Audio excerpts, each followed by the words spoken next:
Hello दोस्तों, स्वागत है आप सभी का आपका अपने चैनल बेसिक नॉलेज में। तो कैसे हैं आप लोग? आशा करता हूं सबसे मस्त है, स्वस्थ है और पढ़ाई बहुत ही जबरदस्त तरह से कर रहे हैं। दोस्तों फाइनली आप लोग इंतजार समाप्त हुआ और झारखंड बोर्ड टर्म 2 एग्जाम का मॉडल पेपर जारी हो चुका। दोस्तों आज हम लोग इसमें देखने वाले हैं क्लास 9th का साइंस का सेट 1 का डिटेल सॉल्यूशन, यानी कि इस वीडियो को देखने के बाद एक भी क्वेश्चन में आप लोगों को डाउट नहीं रहेगा। ठीक है, सारा पीडीएफ दोस्तों हम टेलीग्राम ग्रुप में सेंड कर देंगे, वहां आप लोग ज्वाइन हो जाइएगा। और अभी तक मुझसे इंस्टाग्राम में नहीं जुड़े तो डिस्क्रिप्शन में उसका भी लिंक दिया हुआ है, जल्दी से ज्वाइन हो जाइए। चलिए शुरू करते हैं। सभी का आंसर दोस्तों बहुत ही ईजी लैंग्वेज में लेकर आए हैं और इसी प्रकार के वीडियो अगर आप लोग चाहते हैं तो ज्यादा से ज्यादा वीडियो को शेयर कीजिए, अपने सारे दोस्तों को बताइए कि हाँ चलिए यहाँ पर सारा सॉल्यूशन मिल रहा है। अगर सभी सॉल्यूशन चाहते हैं इसी तरह इजी लैंग्वेजेस में तो ठीक है, और सब्सक्राइब तो कर ही लीजिए क्योंकि अभी आप लोगों का बहुत ज्यादा हेल्प होने वाला है। तो चलिए दोस्तों शुरू करते हैं इस वीडियो को धमाकेदार तरीके से। तो दोस्तों ये देख सकते हैं आप लोग, मॉडल सेट द्वितीय शाब्दिक परीक्षा के लिए जारी हुआ है। झारखंड शैक्षणिक अनुसंधान संस्थान एवं प्रशिक्षण परिषद रांची द्वारा मॉडल सेट 1 है, जो कि आप लोग का साइंस का क्लास 9th का आप लोग का सारा जितना सारा है 8, 9, 10, अभी तो 8 का जारी नहीं हुआ है, उसका भी जारी होगा तो बता दूंगा। 9th और 11th का सारा सोल्यूशन करवा दूंगा। देखिए क्या है पहला सवाल, बहुत आसान सा सवाल है दोस्तों। पहला सवाल देखिए क्या ऊर्जा, हाँ उससे पहले थोड़ा सा ध्यान दीजिएगा, जो आप लोग क्वेश्चन नंबर 1 से लेकर 7 तक है, ठीक है, वो आप लोग का 2 अंक का रहेगा। जो 8 से लेकर 14 तक है वो आप लोग को 5 प्रश्न रहेंगे, इसमें जो 3 नंबर का रहेगा। देखिए 1 से 7 तक कुल 5 प्रश्न है, ठीक है, मतलब 1 से 7 तक कुल 7 प्रश्न है, जिसमें से सिर्फ 5 का जवाब देना है। 8 से 14 तक दोस्तों इसमें से 5 प्रश्नों के उत्तर देना है, इसमें से भी। और आगे देखिए यहाँ पर क्या है, 15 से 19 तक 5 प्रश्न है, इसमें सिर्फ 3 का जवाब देना है, जो कि प्रत्येक 5 नंबर का है। ठीक है, तो चलिए देख लेते हैं। पहला सवाल है, ऊर्जा और शक्ति का ऐसा मात्रक क्या होता है? तो दोस्तों पता है ऊर्जा का ऐसा मात्रक जो होता है वो होता है जूल, यानी कि उसको जे से डिनोट करते हैं। और शक्ति का ऐसा मात्रक होता है क्या? वाट, पावर, वाट, पावर। तो पावर का वाट होता है, ठीक है, इसको हम लोग डब्ल्यू से डिनोट करते हैं। नेक्स्ट क्वेश्चन है, किसी ध्वनि तरंग की तरंगदैर्घ्य तथा आवृत्ति उसके वेग से किस प्रकार संबंधित है? किसी ध्वनि तरंग की तरंगदैर्घ्य तथा आवृत्ति, ठीक है, एक बात याद है, तरंगदैर्घ्य को दोस्तों हम लोग लेमडा से डिनोट करते हैं, इस प्रकार लेमडा होता है। आवृत्ति को न्यू से, इस प्रकार न्यू मतलब भी को थोड़ा सा टेढ़ा कर देते हैं, वो न्यू हो जाता है, उसी को हम लोग आवृत्ति बोलते हैं। कोई कोई आवृत्ति को एफ भी लिखता है, ठीक है, फ्रीक्वेंसी को। किस प्रकार संबंधित है, खाली संबंध लिखने बोला है, तो हम लोग जानते हैं दोस्तों वेग इक्वल टू होता है तरंगदैर्घ्य इंटू आवृत्ति। क्या होता है? वेग इक्वल टू तरंगदैर्घ्य इंटू आवृत्ति। अगर फॉर्मूला लिखिए तो v इक्वल टू हो जाएगा यहाँ पर, चलिए इसको यही लिख लेना है कि v मतलब वेग, तरंगदैर्घ्य का होता है लेमडा, ठीक है, और इंटू आवृत्ति का हो जाएगा न्यू। तो ये आप लोग का फॉर्मूला हो जाएगा, v equal to lambda into nu. ठीक है, जहां v क्या है, वेग है, लिख देना, जहां पर v बराबर वेग, लेमडा इक्वल टू तरंगदैर्घ्य और न्यू इक्वल टू, इसको न्यू पढ़ते हैं, जैसे v को टेढ़ा कर देंगे ना तो न्यू हो जाएगा, और न्यू मतलब आवृत्ति। अगला सवाल है, H2O का आणविक द्रव्यमान का परिकलन करें। मतलब इसका आणविक द्रव्यमान निकालना है, कैसे निकालेंगे? H2O है मतलब 2 को हाइड्रोजन है, 1 ऑक्सीजन है, तो वही लिखिए 2 गुना H प्लस O। 2 गुने H का होता है 1 और प्लस ऑक्सीजन का कितना होता है परमाणु द्रव्यमान? 16 होता है, तो 2 कम 2 और 16 18, इसका हो जाए 18 U लिख देना, इसका यू इसका ऐसा ही मात्रक हो जाएगा। समझ गए? 1 मोल से आप क्या समझते हो? देखिए आप बाजार जाते हो, क्या करते हो, बोले भैया 1 दर्जन केला दे दीजिए, 1 जोड़ा कुछ दे दीजिए, तो वो जो होता है ना 1 दर्जन में कितना होता है? 12 होता है। इसी प्रकार चीनी होता है जिसको आप लोग गिन नहीं सकते हो, तो उसको मोल से डिनोट किया गया। क्या? मोल। अब 1 मोल बराबर कितना होता है? देखिए किसी पदार्थ में उपस्थित कणों की संख्या को मोल कहते हैं। कोई भी पदार्थ हो गया, चाहे चीनी लो, बालू लो, पानी लो, कुछ भी, किसी भी पदार्थ में उपस्थित कणों की संख्या को मोल बोलते हैं। और ध्यान से सुनिएगा, 1 मोल इक्वल टू होता है 6.622 इंटू 10⁻23 यहाँ पर परमाणु होता है। ठीक है, इतना परमाणु, समझ गए, मतलब 1 मोल में इतने परमाणु होते हैं, समझ रहे हो कितना ज्यादा? तो ये चीज है 1 मोल बराबर। नेक्स्ट क्वेश्चन है, नाइट्रोजन स्थिरीकरण किस जीवाणु के द्वारा किया जाता है? Nitrogen fixation is done by which bacteria? तो ये दोस्तों याद रखिएगा, एजोटोबैक्टर होता है वो एक, और एक होता है एजोस्पिरिलम। ठीक है, जितना सारा मॉडल पेपर का सवाल है दोस्तों उसको जरूर कर लीजिए, क्योंकि आपको पता है मॉडल पेपर किसी भी गैस पर से बहुत ज्यादा महत्वपूर्ण होता है। हर एक गैस पर का यही बाप है, मैं पहले ही बताता हूँ। देखिए अगला सवाल है, एड्स नामक बीमारी किस विषाणु से होती है? तो वो होता है दोस्तों ह्यूमन इम्यूनोडिफिशियंसी वायरस। ठीक है, इसको इंग्लिश में आप लोग लिख सकते हो या हिंदी में जो चाहे लिख सकते हो, ह्यूमन इम्यूनोडिफिशियंसी वायरस से ये बीमारी होता है। वायुमंडल में कितने प्रतिशत नाइट्रोजन गैस पाए जाते हैं? तो दोस्तों पता है वायुमंडल में 78% नाइट्रोजन गैस पाए जाते हैं। नाउ नेक्स्ट क्वेश्चन इज, अब जो है दोस्तों सेक्शन बी में हम लोग इंटर कर रहे हैं, जो कि प्रत्येक 3 नंबर का है, 5 सवालों का जवाब देना है। ठीक है, क्या क्या देखो, 1 जूल को परिभाषित कीजिए, उस भौतिक राशि का नाम बताइए जिसका ऐसा मात्रक जूल है। तो 1 जूल मतलब होता क्या है? देखो जब किसी वस्तु पर 1 न्यूटन बल लगाने से 1 मीटर का विस्थापन होता है तो उसे 1 जूल कार्य बोलते हैं। मतलब मान लीजिए यहाँ पर कोई एक ब्लॉक रखा हुआ है, आप इसको बल लगा रहे हो, ठीक है। अब ये 1 मीटर का आप कितना बल लगा रहे हो, 1 न्यूटन का बल लगा रहा हो और 1 मीटर ये विस्थापित हो गया, तो बोलेंगे यहाँ पर 1 जूल कार्य किया गया है। क्योंकि कार्य इक्वल होता है बल गुने विस्थापन, तो बल भी 1 और विस्थापन भी 1, तब ना 1 गुने 1 1 होगा, इसलिए बल भी 1 होना चाहिए, याद रखिएगा। और विस्थापन भी 1 1 क्या, बल कैसे मतलब न्यूटन होता है और विस्थापन का मीटर। तो जब 1 न्यूटन बल लगाने से 1 मीटर का विस्थापन होता है तो उसे 1 जूल कार्य बोलते हैं। और कार्य कैसा मात्रक पूछा है, क्या जूल होता है मेरे दोस्त। नेक्स्ट किसका मात्रक होता है, जूल, तो कार्य का। 9 नंबर सवाल देखिए, किसी दिए हुए माध्यम में ध्वनि तरंग की आवृत्ति कितना है, 220 हर्ट्ज है और 440 मीटर प्रति सेकंड है इसका कितना वेग, तो इसकी तरंगदेश की गणना करें। तो चलो निकालते हैं। आवृत्ति दे दिया है, आवृत्ति को दोस्तों हम लोग न्यू से लिखते हैं, आवृत्ति को ब्रैकेट में न्यू लिख सकते हो, ठीक है। न्यू को ये वर्ड नहीं मिल रहा था इसलिए मैंने हाथ से दिखा दिया, यहाँ आवृत्ति के बगल में आप न्यू इस तरह से लिख सकते हो, ठीक है। वेग को किस बोलते हैं, भी बोलते हैं। अब हम लोग जानते हैं एक फॉर्मूला होता है, किससे इसका फॉर्मूला होता है, अभी मैंने बताया आप लोग को, वेग बराबर तरंगदेश गुण, यहाँ देखिए 1 मिनट में आपको दिखा दूँ, अभी मैंने फॉर्मूला यहाँ पर दिखाया आपको, हाँ, वेग बराबर तरंगदेश इंटू आवृत्ति होता है ना, वेग बराबर तरंगदेश इंटू आवृत्ति, बस वही चीज यहाँ पर वेग बराबर क्या करना है, तरंगदेश इंटू आवृत्ति। यहाँ पर लिख देना एक बार फॉर्मूला कि वेग बराबर अपना फॉर्मूला जो होता है लिख देना, तरंगदेश इंटू आवृत्ति, ठीक है। चलो अब लिखते हैं वेग का वैल्यू कितना देख लो, वेग बोला 440 मीटर प्रति सेकंड, 440 लिखें, बराबर क्या होता है यहाँ पर न्यू लेमडा, ठीक है। तो आपको निकालना क्या है, लेमडा यानी तरंगदेश निकालना है, जबकि आवृत्ति दे दिया है मतलब 220 दे दिया है, इंटू लेमडा हो जाएगा। तो बस यहाँ पर लेमडा इक्वल हो जाएगा 440 और बटा में 220, काट दो यार, आ जाएगा 2 बार में कट जाएगा, तो लेमडा इक्वल आ गया 2 मीटर। समझ गए हैं, कोई दिक्कत बिल्कुल नहीं। आगे बढ़ेंगे दोस्तों, हम लोग का अगला सवाल 10 नंबर क्या बोल रहा है, 46 ग्राम सोडियम परमाणु में कणों की संख्या ज्ञात कीजिए।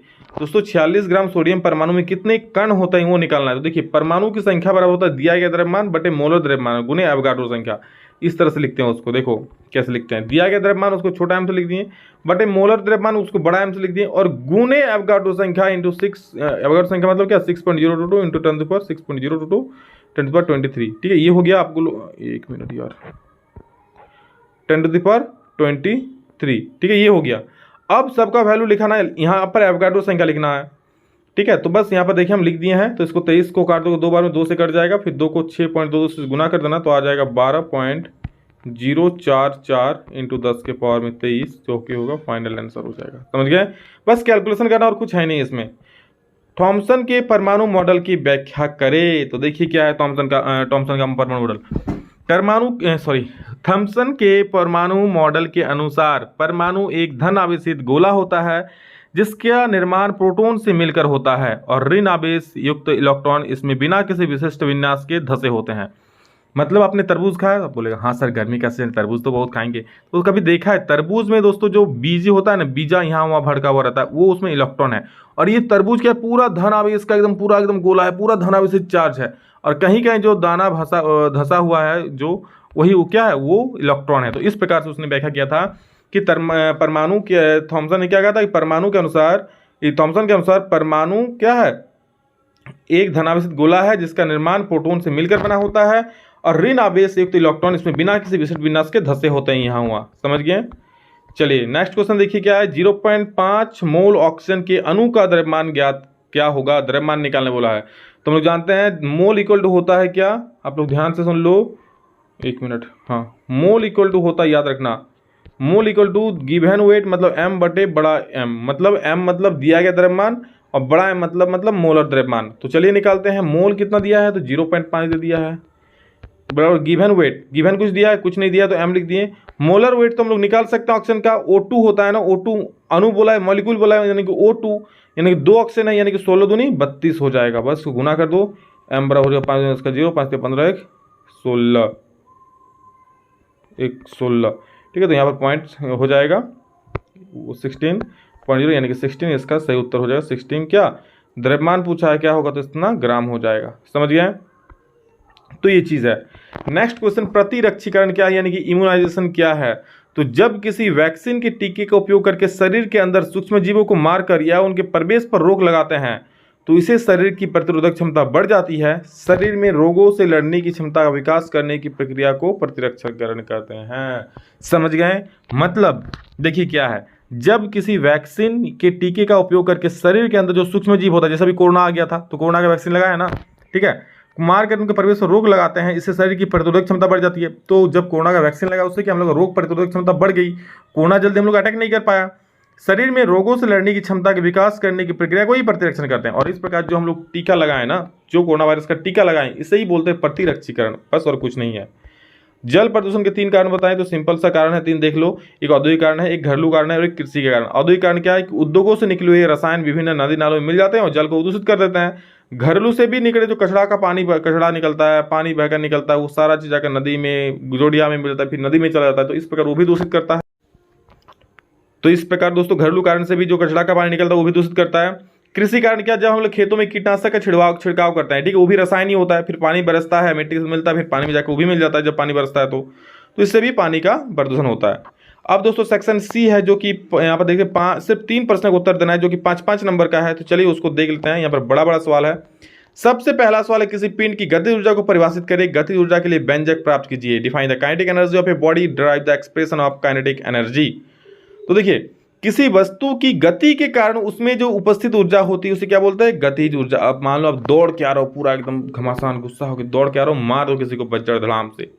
अब बज्जर मारा था, इसको लगा कि नहीं? क्यों लगा इसको? क्योंकि आप गति में हो। अगर धीरे धीरे आकर इसको मारते इसको लगता? बिल्कुल नहीं लगता, क्योंकि अभी आपका ऊर्जा ज्यादा है, आप में गति ज्यादा है तो ऊर्जा ज्यादा होगा। कौन सा ऊर्जा है? गतिज ऊर्जा है, ठीक है। तो इसलिए यहाँ पर चोट लग गया। तो उसी प्रकार किसी वस्तु की गति के कारण उसमें जो ऊर्जा उपस्थित होता है ना, उसे हम लोग बोलते हैं गतिज ऊर्जा। और आगे देखो क्या है, यहाँ पर प्रूफ करने बोला है आप लोग का, ये जो व्यंजक प्राप्त करने बोला है हाफ एम वी स्क्वायर। तो माना कोई वस्तु जिसका द्रव्यमान m है, जो v वेग से गतिशील है। कौन वेग से? v वेग से गतिशील है। वस्तु में कौन सा बल कार्य कर रहा है? F बल कार्य कर रहा है। अब आगे क्या देखिए, यहाँ पर कोई वस्तु है m द्रव्यमान का, ये v वेग से क्या है? गतिशील है। अब ये जो गतिशील है अभी क्या है, ठीक है, अभी कुछ वेग देके इसको भेजना पड़ेगा। यहाँ पर लास्ट में जाकर मान लो यहाँ पर 0 हो गया। कितना वेग से अभी गतिशील है? b वेग से गतिशील। यहाँ से स्टार्ट कितना में होता है? b से। v में गतिशील है और लास्ट में फाइनली जाके क्या हो गया? रुक गया। और कितना दूर चलकर रुका? तो d दूर चलकर रुका, ठीक है। अब हम लोग क्या करेंगे इसमें, देखिए यही दूरी हमको सबसे पहले निकालना है, क्योंकि हम लोग जानते हैं कि जो यहाँ पर क्या होगा, काइनेटिक एनर्जी होगा, वो काम किए जो W इक्वल टू क्या है? W इक्वल एफ एस होता है ना, वर्क इंटू क्या होता है? Displacement. W equal to work बोल रहे हैं, कार्य गुने बल गुने विस्थापन होता है। तो यहाँ पर वर्क बराबर लिखें बल गुने विस्थापन। बल का F हो गया और विस्थापन का D, मतलब यहाँ से यहाँ तक चला। ये गतिशील है जब वस्तु तो चलेगा ना कुछ दूर, फाइनली जाके यहाँ पर रुक गया। मतलब यहाँ पर जो उसका वेलोसिटी होगा v बराबर क्या हो जाएगा? 0। लेकिन स्टार्टिंग तो क्या है ना, वो v से। यहाँ पर फाइनली जो है, फाइनल भी 0 होता है, लेकिन स्टार्टिंग किया है तो वहाँ पर तो कुछ वेग होगा ना। तो चलिए उसी को देखते हैं। तो देखो ये लिख दिए W equal F into D, और यहाँ पर F इक्वल हम जानते हैं ma होता है, D की जब डी लिख दिए। अब एक फॉर्मूला होता है v स्क्वायर प्लस 2as। ये इसलिए लिख रहे हैं क्योंकि हम लोग को इसका बीच का क्या निकालना है? दूरी निकालना है। समझ गए? तो चलिए लिख देते हैं v square equal to e square plus 2as, और v स्क्वायर यानी कि 0 का स्क्वायर। u क्या होगा? u आपका ये वस्तु क्या था? यहाँ पर देखिए u पहले से कौन सा वेग था? पहले तो v वेग था ना, फाइनली जाके यहाँ पर रेस्ट में आ गया, मतलब विराम में आ गया, तब 0 हो गया। लेकिन पहले कौन वेग से गतिशील था? v वेग से। यानी कि हम लोग u के जगह पे v का स्क्वायर लिख सकते हैं, क्योंकि इसका वही था पहले। और 2a इंटू एस की जगह पे d, बस v का स्क्वायर माइनस हो जाएगा। अब माइनस क्यों? क्योंकि अब धीरे धीरे वेग घट रहा है। याद रखना, जब भी किसी का वेग घटता है तो वहाँ पर जो निकलता है वो माइनस में आता है। तो यहाँ पर d इक्वल क्या हो गया? माइनस में आ गया। लेकिन माइनस में लेंगे नहीं हम, क्योंकि ये मंदन है। माइनस क्या दर्शा रहा है? कि ये मंदन है, ठीक है। मंदन मतलब जब वेग घटता है, जिस तरह त्वरण होता है उसका उल्टा मंदन होता है, ठीक है। समीकरण 1 हम ले आते हैं। समीकरण 1 में क्या था? W equal to ma into v square by 2a था। यहाँ देख सकते हो समीकरण 1 था ऊपर में, आप लोग का मैंने माना था, ये बोला ma इंटू डी। तो ma और ma तो हो गया, d की जगह क्या लिख दिए? V square by 2a। तो बस a कट हो गया, और यहाँ पर 1/2 mv स्क्वायर इक्वल ला दिया। तो काइनेटिक एनर्जी जो हो गया दोस्तों हाफ एम वी स्क्वायर हमारा हो गया। कोई दिक्कत? आगे देखो, एक तरंग की आवृत्ति और आवर्तकाल को परिभाषित करें। तरंग की तरंगदैर्घ्य, आवृत्ति और वेग के बीच में क्या संबंध स्थापित कीजिए। तो देखिए आवृत्ति क्या है? किसी वस्तु में 1 सेकंड में जितने कंपन होते हैं उन कंपनों की संख्या को क्या कहते हैं? आवृत्ति कहते हैं। देखिए ऐसा हो गया, ठीक है। ये जो हुआ ना, ये एक कंपन हुआ। ये क्या हुआ? यहाँ से लेकर के यहाँ तक जो हुआ, या फिर मान लो यहाँ से लेकर के यहाँ तक हुआ, वो क्या हुआ? एक कंपन हुआ। तो किसी भी वस्तु में एक सेकंड में जितना सारा कंपन होता है, एक सेकंड में मान लो जितना सारा होता है, ठीक है। देखिए यहाँ पर क्या हो, एक हो गया, दो हो गया, तीन हो गया, तीन कंपन हो गया एक सेकंड में, तो इसका आवृत्ति क्या हो जाएगा, तीन हो जाएगा। तो किसी वस्तु में एक सेकंड में जितने कंपन होते हैं उन कंपनों की संख्या को आवृत्ति कहते हैं, और आवृत्ति का मतलब हर्ट्ज होता है। और आवर्तकाल पूछा है तो किसी तरंग द्वारा एक चक्कर को पूरा करने में जो समय लगता है दोस्तों, उसे हम लोग बोलते हैं क्या, आवर्तकाल बोलते हैं, और कुछ नहीं। बस इसको प्रूव करने बोला है, सिंपल सा यहाँ पर एक लाइन दर्शा दिया हूँ मैं, यहाँ पर ग्राफ, यहाँ पर जो तरंग जा रहा है देख सकते हैं यहाँ पर इस तरह से, ठीक है। अब ये जो है यहाँ से लेकर के यहाँ तक का दूरी, यहाँ तक का, ठीक है, ये आप लोग का बॉर्डर है। मतलब क्या बॉर्डर है, अरे मतलब ये फिक्स है, ये लेमडा है, ठीक है। यहाँ से एक घूर्णन हुआ, यहाँ एक कंपन हुआ, तो ये लेमडा हो गया, ठीक है, मतलब तरंग दैर्घ्य हो गया। देखो मैंने क्या लिखा, माना किसी तरंग का तरंग दैर्घ्य लेमडा है जो v वेग से गतिशील है। ये कितना वेग से गतिशील है, v वेग से गतिशील है। तरंग वेग इक्वल टू क्या होता है, वेग इक्वल टू होता है क्या, दूरी बटे समय। तो कितना दूरी है यहाँ से लेकर के यहाँ तक का, जो कि तरंग दैर्घ्य बोलते हैं लेमडा, और बटा कितना समय लग रहा है, t, मतलब आवर्तकाल जो है t है। तो बस दोनों को भाग दें, v इक्वल लेमडा बटे t हो गया, उसको हम लोग याद कर लिए, ठीक है। अब आगे देखो, हम जानते हैं क्या, आवृत्ति बराबर होता है एक बटे आवर्तकाल, यानी कि न्यू इक्वल होता है 1/t। बस अब हम लोग लिख सकते हैं इसको, समीकरण एक को फिर से बुला लिए, यहाँ पर हमारा इसका जरूरत पड़ गया, nu equal to lambda by T. यहाँ पर आ गए हम लोग लेमडा बाई टी में, बस लेमडा बाई टी को 1/t कर दिया और इंटू लेमडा करते हैं, लेमडा का वैल्यू पहले से था तो बैठा दिए, तो यहाँ पर क्या हो गया, v equal to nu lambda हो गया। अभी याद रखना ये v है, ये न्यू है, v में थोड़ा सा हम लोग ऐसे काट दिए, v को ऐसे में काट दिया हो, ठीक है, और न्यू ऐसा टेढ़ा है, समझ जाना। 17 नंबर सवाल देखिए क्या है दोस्तों, समस्थानिक से आप क्या समझते हैं, उदाहरण के साथ व्याख्या करें। तो देखिए, किसी तत्व के वे परमाणु जिनका परमाणु संख्या समान परंतु द्रव्यमान संख्या अलग अलग होता है उसे समस्थानिक बोलते हैं। क्या समझ लीजिए और एक बार, कि ऐसा तत्व का परमाणु जिसका परमाणु संख्या तो समान होगा पर द्रव्यमान संख्या अलग अलग होगा, उसे हम लोग बोलते हैं समस्थानिक। जैसे हाइड्रोजन के 3 समस्थानिक होते हैं, क्या क्या, प्रोटियम, ड्यूटेरियम और ट्रिटियम, सभी को पता है। तो हाइड्रोजन का परमाणु क्रमांक 1 होता है जिसके तीनों समस्थानिकों का परमाणु क्रमांक क्या, एक ही है, लेकिन इन सभी के परमाणु भार क्या है, अलग अलग है। समझिए, परमाणु भार अलग है परंतु परमाणु संख्या सेम है, इसलिए इसको क्या बोलते हैं, समस्थानिक बोलते हैं। समस्थानिक का कोई 3 उपयोग क्या क्या है देख लीजिए। यूरेनियम के एक समस्थानिक का उपयोग परमाणु भट्टी में ईंधन के रूप में किया जाता है। कैंसर के उपचार में कोबाल्ट के समस्थानिक का उपयोग किया जाता है, और घेंगा रोग के इलाज में आयोडीन के समस्थानिक का उपयोग किया जाता है। ये तीनों इसका उपयोग हो गया।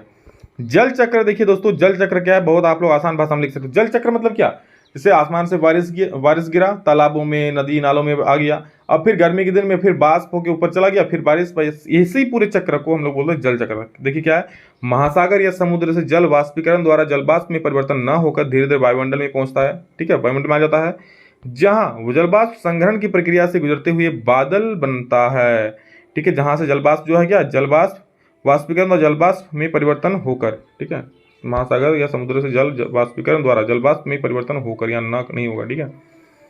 तो गुजरते हुए बादल बनता है और फिर अवक्षेपण द्वारा वर्षा, हिमपात, ओले आदि के द्वारा वापस पृथ्वी पर पहुंचता है। मतलब क्या होता है, ऊपर जाकर जल वाष्प क्या होता है, संग्रहण मतलब ठंडा होकर बैठ जाता है, जो कि बादल का रूप ले लेता है, और फिर बाद में वही वर्षा होता है।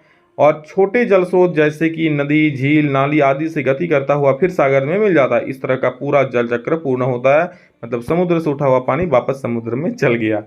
यह जलीय चक्र धरती की सतह और इसके वायुमंडल में पानी की निरंतर गति को दर्शाता है। दोस्तों एक फिगर भी मैंने बोला था, तो आप लोग इस प्रकार का फिगर ड्रॉ कर देना। ऐसा कलरफुल बनाना नहीं है, बस आप लोग बनाना है कि हाँ इधर पानी है, इधर इस प्रकार का पेड़ पौधे, पहाड़ है, और इस प्रकार यहाँ से ये हिमालय है, हिमालय से भी वर्षा पानी उठ रहा है, नदी नाल से भी पानी उठ रहा है, यहाँ पर वाष्पीकरण हो रहा है, ठीक, बादल का रूप ले रहा है, फिर वो संग्रहणों के बाद में बरस जा रहा है। बस सही चीज़ है और कुछ नहीं, समझ गया। चलिए अगला सवाल देखिए, 19 नंबर अंतिम सवाल, संक्रामक तथा असंक्रामक रोगों के उदाहरण के साथ अंतर स्पष्ट करें। तो संक्रामक रोग देखिए क्या है, संक्रामक रोग वे, अरे रोग, लोग नहीं भाई, रोग। संक्रामक रोग वे रोग हैं जो रोगी के प्रत्यक्ष अप्रत्यक्ष रूप से संपर्क में आने से फैलते हैं। संक्रामक में क्या, रोगी के प्रत्यक्ष या अप्रत्यक्ष रूप से संपर्क में आओगे तो फैल जाओगे। जैसे कोरोना वायरस था, आप उसके संपर्क में नहीं भी आओगे तो भी फैल जा रहा था। यह रोग संक्रामक से भी फैलते हैं। रेबीज, खसरा, चेचक, काली खांसी आदि संक्रामक रोग के उदाहरण है। और यह रोग रोगी के साथ उठने बैठने, उसके साथ खाना खाने, उसके प्रयोग की गई वस्तु का इस्तेमाल करने से फैलते हैं। लोगों को फैलने की वजह बहुत छोटे रोगाणु होते हैं, क्योंकि ये रोग जो यहाँ लोगों बार बार लिख दिया है, चलो मिस प्रिंट हो गया है, रोगो होगा, ठीक है, छोटे छोटे यहाँ पर रोगाणु की वजह से ये फैल जाता है।